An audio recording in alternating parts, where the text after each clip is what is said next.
অত্যাচারীর কোন জায়গা ভোলাতে ঠাঁই হবে না। সেটা ভোলা সদর আসন হোক, দৌলতকা বড় নদী হোক, তজুমুদ্দিন লালমোহন হোক, চরভেশনার মনপুরা হোক। আমি বলে দিচ্ছি ভাই, আপনারা অনুগ্রহ করে কারো উপর অত্যাচার করেন না। মানুষের ভোটের অধিকার আমি আশা করি খুব শীঘ্রই আসবে। মানুষ ভোট দেবে, মানুষ তার নেতা বানাবে। মনে রাখবেন, এইটা কিন্তু আমাদের ক্ষমতা না, এটা আমাদের দায়িত্ব মানুষের জন্য কাজ করা।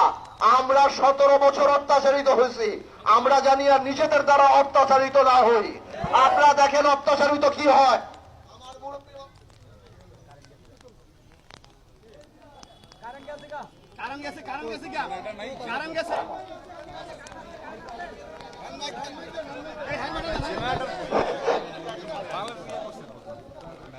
আমি সাধারণত তোফায়েল আহমেদ সাহেবকে নিয়ে কোনো কথা বলি না, কিন্তু আজকে আমি কিছু বলতে চাই, আপনারা যদি আমাকে অনুমতি দেন। গত 17 বছর তোফায়েল আহমেদ সাহেব এবং তার পরিবার এই ভোলাতে এমন কোন অন্যায় নাই যেটা করে নাই। আপনারা সবাই ভাইয়েরা আমার, আমি তোফায়েল আহমেদ সাহেবকে আমার মুরব্বী মানুষ হিসেবে বলতে চাই, তোফায়েল সাহেব, বড় নেতা হওয়ার চেয়ে ভালো মানুষ হওয়া ভালো।